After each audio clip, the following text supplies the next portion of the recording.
So this is your guitar collection, obviously, and a bass. Yeah, the one with the Neurosis sticker, that was the guitar I bought that got me back into writing music. That was I bought that for like $70 or $75 at the exchange. They had it there. I was like, I'm buying that. The guy goes, okay. Yeah. He didn't have a price on it. He's like, $75. I'm taking it. Well, yeah. And that guitar will be with you for the rest of your life. I know that. Yeah. I know that purchase. I know that purchase. It changed so much. Right? Damn straight Neurosis is the shit. It's a lipstick pickup too. It is, and it has the ashtray on the bottom where the bridge and everything is. It comes up on the sides. So you get this really weird resonance when you pluck down there. Love it. Is that the intention of that design? I don't know much about guitar builds. It gives you more of a twang. So it's very country sounding. Okay. Like a steel guitar sort of. And the way the pickups are shit, the wiring is shit, so it has this very weird, buzzy, reverby sound naturally. Those are dead electro. Those are classic. The pink guitar and the black guitar, those were found in a dumpster. No shit. Yeah. Those are the best kinds, though. Yeah, and the pink one's is a Washburn. Yeah. Why would that be in a dumpster? I don't know. It's sparkly too. That thing is awesome. I love that guitar. I'm glad you gave it a good home. It's like a stray cat. It shouldn't have been let go. What do we have here? We got the 7-string Ibanez. The one next to it is a Jagmaster. It's Squire and Fender did they called them the Pawn Shop series. So they were these weird Frankenstein guitars. So it's a Jazzmaster body, Jaguar neck. So it's a short scale neck with a Stratocaster bridge and then a couple humbuckers in there. I bought this guitar at a pawn shop. I forget where. I think Ohio or West Virginia. And it has one of the weirdest sounds I've ever heard in my life. Almost hollow, but very mid-range. It's a strange guitar. Yeah, I was trying to restring it and it fell apart and I haven't fixed it for a while. And then in the other pictures, Squire Bass 6, which Robert Smith from The Cure uses those on Disintegration. Trying to think the other albums. Faith. And then Agreed. Sakari. We got Sakari in chat. Sakari's in Gloomful with me. Oh, cool. We are going to talk about that. Absolutely. So, Sakari, stick around. Stick around. Please do. Thanks for showing up. Got my Les Paul, my Epiphone Les Paul. That was like my pride. That's a heavy son, bitch. It was about 10 pounds. Yeah. I love it. Beautiful collection. My Jazzmaster and my 8-string. I was gonna say, man, just an 8-string banging after a 7-string. You're just like, can you put more string on there? I want more. I know a lot of people talk shit about 8-strings, but it's like I'm not using it to play like the Meshuggah chugs. I'm using it to You can get so much more range and tone out of an 8-string guitar than you can imagine. Now, I have all my guitars are tuned to like some weird open tunings, like Jimmy Page uses them. Yeah, and the 8-string has an open tuning, so it just almost sounds like bells and chimes when you hit the higher note strings, and then you can just work your way up to the lows. Yeah. So not everything has to be in drop C.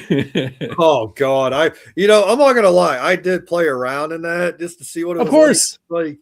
Yeah, it sounds like mud. I'm out of here. So now we're getting to this is the interesting meat of everything. I always call like my guitars and my synths and everything like the paints, and then here my mixing and I love that. So I was using a PA for the longest time as well to record, but I'm using 2 small amps, running everything into my 8-track Porta Studio from the mixer. So I've been using 2 amps. So the 1 amp I'm using like that massive pedals that we'll see on a table.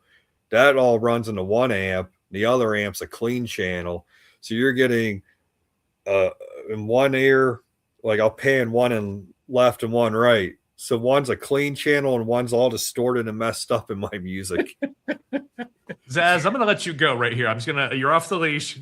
Say whatever you want to say. No, it's organized chaos, and I absolutely love it. I mean, it really is. And he knows his system like nobody else. The best kind. Yes, exactly. And that's how I started recording. My synthesizer had 2 line outs and a headphone jack, so I would run 2 and 2 amps and then another one into like a sampler so I could layer my sound and dense it up more. Yep. So I would run different effects through these different amps. I was like, oh, I like this setup, and I ran that for the longest time. And then when I started recording the cassettes, I backed off from using amps and just went directly into the cassette deck. and whatever effects were coming out. Yeah, here's my radios. I got obsessed with radios. I've been obsessed with radios for the longest time. Right. And man, quick question, quick interruption. Did you ever watch Tech Moan? Oh, hell yeah. All right, just 1 minute. Go ahead. Sorry. So with radios, I did an album, You'll Stay in Hell as Long as You Keep Pretending You Have a Human Body. That's all radios. And I think 1 or 2 songs have synthesizer, but it's all radio frequencies pushing and pulling together multiple channels of that. And it's just, you can pull so much out of a radio. You get one with a talk show, you get one with a tele-evangelist, you get one that's just static, you get one of just music, and you just run all that through this, like my pedal chain.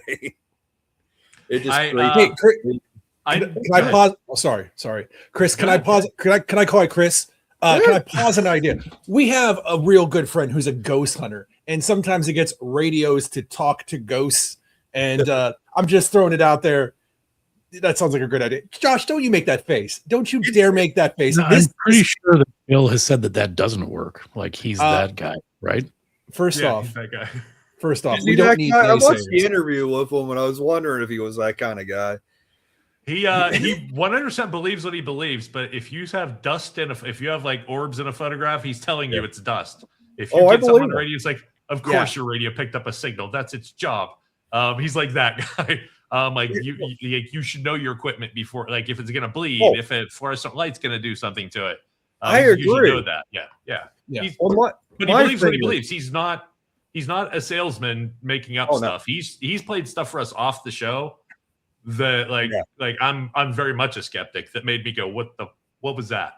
Because I didn't mean to derail. My apologies. No, you didn't. Because you're leading into something there. Because like when I'm doing this, we'll get back to the gear.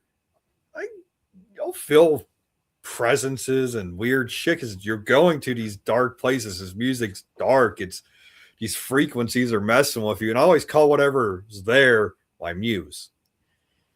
But one cool thing is that one radio on the end has a television in it, so I'll go into like the television static, and then I can see the type of frequencies it's making and control that to make more music out of it.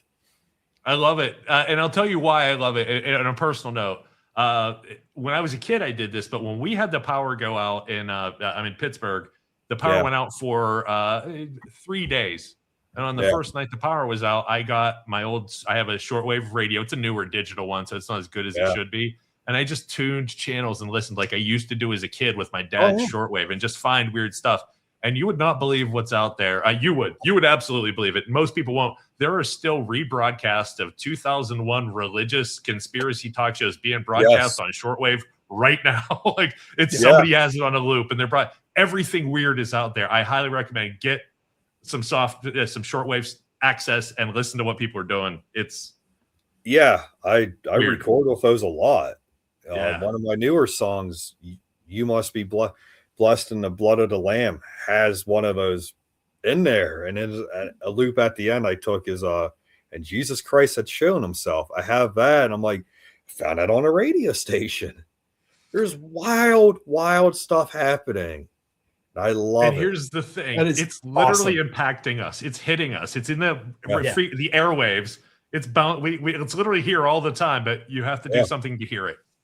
Hey, I remember when I was a kid, there was a certain amount of time, or especially weekends, I feel like there was certain UHF TV stations that would cross over, and you could hear the audio on the AM station someplace way high up. Are those still out there someplace? Because we still have, it's a different broadcast now. So I guess those wouldn't be any place, huh? The television radio on the end of my thing is a UHF, and I pick up those frequencies here and there. Yeah, oh, that's pretty cool. It's got to be still exists. I got to put it by a window or on a different floor to get them, but yeah, it still works. Sure. It's great. Nice. That's what I'll record on a digital recorder, pop out on a cassette tape, and then run that through my gear. Can I ask you this? What's the furthest signal you ever picked up? And I'll preface this by saying I was hanging out on my porch like 20 years ago. Yeah. And we got bored. We said we're going to go to the bar. We go to Jack's on the south side, jump in the car. My buddy and I both had WDVE on 102.5 or one other station similar, but we both had a station in Texas. We drove to the south side from my house, both listening to a radio station in Texas on a thing. Like it had bled over because the storm cloud or ionosphere bounced it down to us. And we listened to it for a good 20 minutes. It was the most amazing thing. But if you changed off the channel and back, it would pick up the local station. Have you picked up a faraway signal that you thought was, that's not right on an FM frequency to hear this? Mostly just Youngstown because they're like not too far from me. But I never really noticed anything other than Youngstown right now. Next time you have a big electrical storm move in, play with it. Yeah. I mean, I am in a valley, so it's kind of weird how things happen here too. I'm on a hill here. That also probably helped me, but we did go into next to the Monongahela River when we still had the signal. So I don't know. I get what you're saying. There is a lot of interesting stuff out there, and I really appreciate you doing this, and I appreciate the Necronomicon book that I had when I was a kid too. Yes, they do. They do make the best sound. It's a dance, really. Yeah, the Necronomicon. I love having it down there. It kind of does freak some people out, and I'm like, no. It's just there. I love it. And as it should. It doesn't work. I know somebody who tried it. It doesn't work. The ball. You're not going to conjure any Sumerian demons or Kandarian. Not with that attitude. I'm just saying, So just here we try. A little gumption and go-to effort, and next thing you know, you have trees. So what we got here is my rhythm section. On the left is my sampler / drum machine, so you can make any type of sample into a drum pattern. That's I want to say it's Teenage Electronics. I can't remember. That was an impulse buy. Teenage Engineering. Yeah, that's who it is. Thank you. No, It's shaped like a calculator. Yeah, and they're the best solid machines. I mean, you're not gonna actually. Here's two, and all they are is a board, a chip board with some buttons on it, and this shit will outlast cockroaches, and so will your sampler. I love them, and it runs on batteries. I absolutely love it. That's amazing, dude. Oh, it's great. And next to it's my Artura Mini Drum Brute Impact. Oh, that thing is. You want drum sounds? Don't go for that. You want weird industrial tinny. Just gnarly, that's the way to go, and that's why I bought it, because it's just it's nasty sounding. Like the cymbals sound like garbage cans lids getting smashed. It's great. Now, where'd you pick up that from? Guitar Center. Really? Okay, wow. I don't know why I'm so surprised you could pick up a sampler from guitar or a drum machine from Guitar Center. Guitar Center. Would this happen to be what? Really? Would this happen to be what Al Jorgensen bought when he started ministry? Or halfway through ministry? I always hated his drum sound. Like, I feel like it's modeled after that era of drum sound.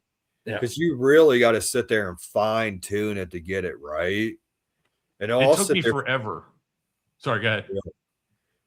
I mean, what era of ministry we talking? That's the one thing that real ministry. Like I grew to love ministry when it first came out. I'm like, what is this? Like, I don't know.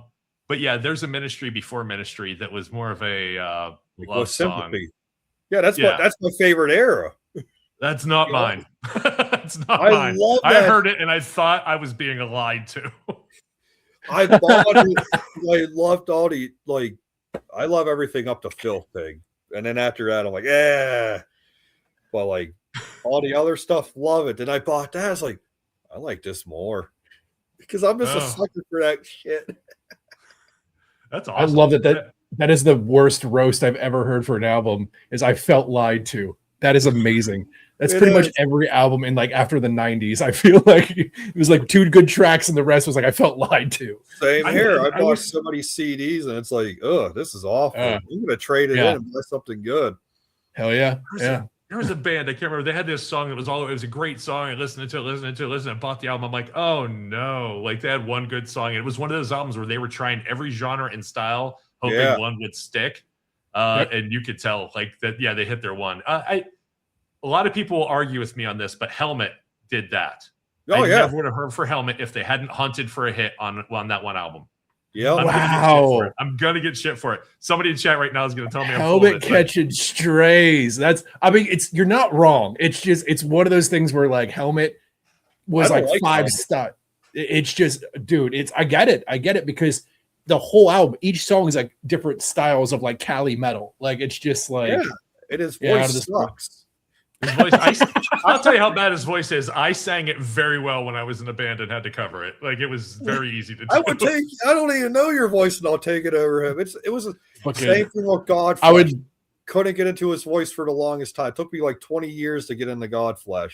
So I'm like, your voice sucks. This is the one that I'm going to get hate messages right now. I can't stand Overkill because of his voice. I can't get around it. All my friends love Overkill. They're super excited the new album. And all that. I'm like, no. I don't want a new thrash album from a band that's been around as long as them. Thrash and punk is a young man's game. I'm sorry. I had a buddy I went to art school with. He said he was a huge metalhead, and I'm punk, like at the end of metal, like the late 90s. Yeah. And he looks at me, goes, "Yeah, you look punk." And I'm like, "What the hell does that mean?" He goes, "You got pointy elbows. Metalheads don't have pointy elbows." It was the greatest line ever, and I'll take that to my grave. It was just like, every time I went to a punk show, I would look at my left and my right, and I'm like, fuck, he was right, man. Like, metalheads don't have pointy elbows. Yeah. Punk's got them chicken wings, man. We got the chicken. Yeah. So everything's sharp. So here we got try to get back on track because we can go all day here. Sorry about that. No, I'm loving it. This is fun. These are 2 clones of classic synthesizers. Behringer makes them. Top one's Model D, modeled after the classic Moog. Well, I don't know how you say his name. I say Moog, but I won't correct you. Yeah, I'm gonna call him Moog. And then you get to say Moo. Moo. The Prophet one. That's a classic synth. I love it. So these 2. The top one I use for a lot of low range, those rumbling sounds you hear in my music. That's coming from that top synth. The bottom one, everything in between, mids, highs, a lot of those really nasty high notes that are just underneath everything. Because if you heard what I do, with lots of layers of sounds happening, a lot of those higher notes come from that bottom one. Everything's working together. That's why all the cables are coming out, because I got obsessed with modular synthesizing. I don't know anybody that has just one. It's an addiction. Yeah. It's a horrible and costly addiction.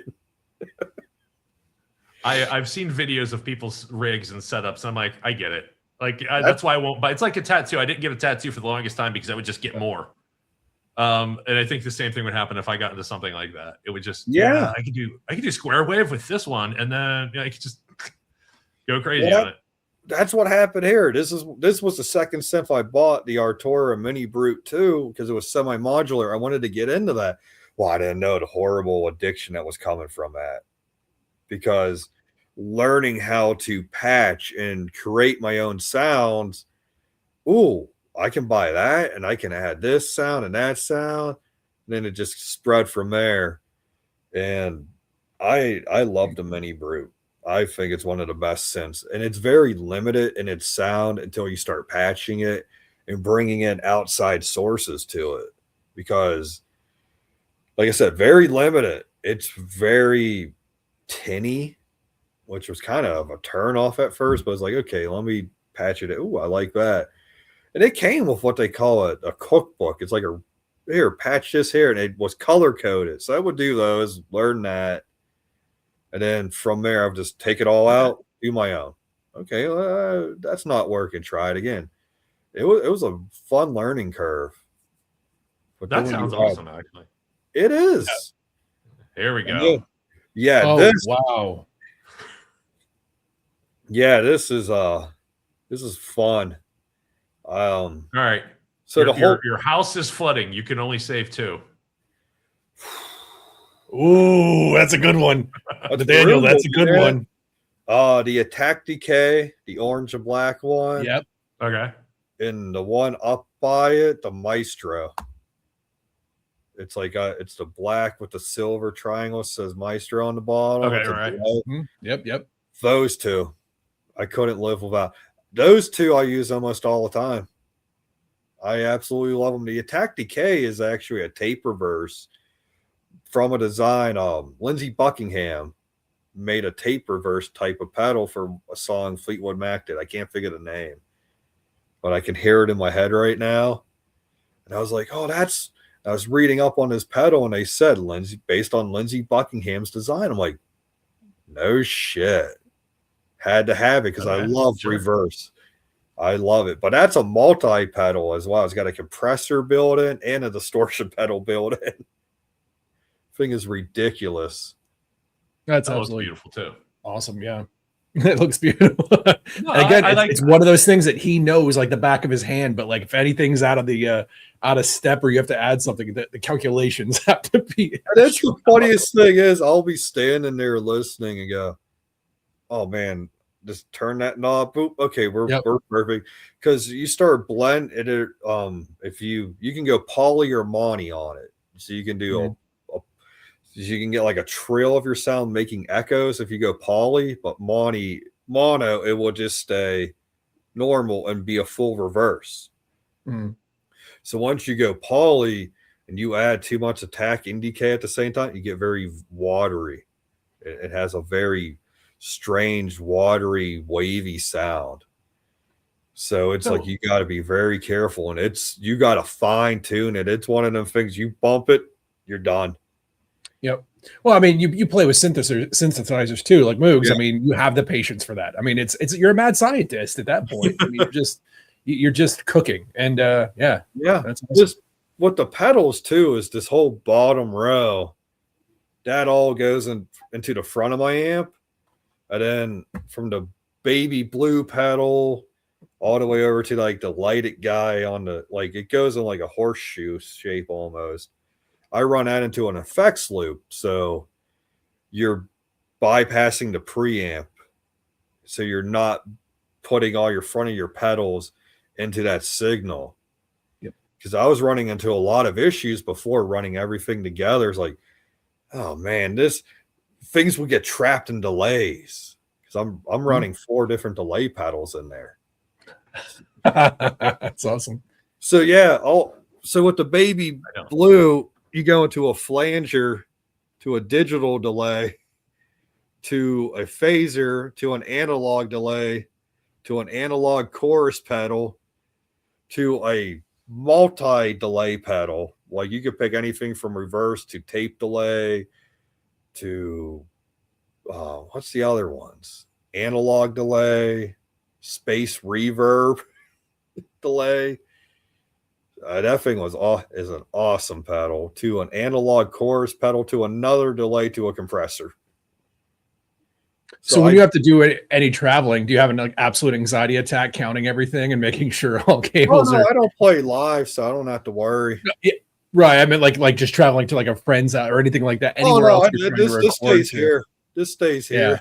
Yeah. Oh, okay. Yeah, that thing is static. You imagine trying to take all that shit? No, absolutely not. Yeah, it's all my kit when doing travel was like just very minimal, and I made sure that any ideas that I had was minimal. But then again, it's one of the things. It's one cable's loose, it's all shot to hell. And with your setup too, it's like it's one of those things where even if something if your house, the electrical isn't wired correctly, that impacts that. Old lighting impacts that. Like you are, like I said, it's the geniuses behind the design to make sure that I gotta pick and choose what I run at times because it will affect it. I can't even bring my cell phone down half the time because if I'm running like a radio or any pedal. Oh yeah. Yep. The Syncussion, that's my newest one. Dad, I love that one. It's a what does that do? It's a drum machine, basically. It's a very strange drum machine. You familiar with Skinny Puppy at all? Yeah. They use that. So a lot of those bites, remission, cleanse, fold. That's what you're hearing on the drum beats. Is that? I had no idea. I didn't. I'm not like a mega fan, but like, what I had heard, no clue. Yeah, I never knew what they used, and then when I got this, I was reading up. I was like, no way. So I was messing around with it, and it's incredible. And right now, I got it patched up into my Eurorack, and I'm running a signal. When we get there, I'll explain where it's going. What it's doing is I have a voice type of, like a different type of module that you can change the waveforms, and I have it set up to a voice. So every time it hits a drum beat, it sounds like someone's talking right now. Oh, beautiful. It's weird. It's like whispers, and you can split the signal. So one sounds like a whisper and the other one sounding like a yell. It's weird. I love it. And for the type of art project, that you've sent me, that seems like an amazing tool. Yeah. Like, you could do it in a quickly digitally with a computer and all that stuff, but you're like, no, this is done intentionally with a lot of forethought and a lot of work to make it do this. I love that. Like there's a ton of work behind what you do. Oh yeah. And it's just the fun part is like, I'll be down there for hours, just fine tuning. I remember one song I did was like, I think it's a minute and a half long, and it took me an hour to set up, almost 2 hours for a minute and a half long song, just fine tuning everything, getting the samples just right, this, there. And then when you're recording, you're like, okay, I'm done. And I don't even. Yeah, there's a release though. I did what I set out to do, right? Like, yeah, it's a blast. I love it. See.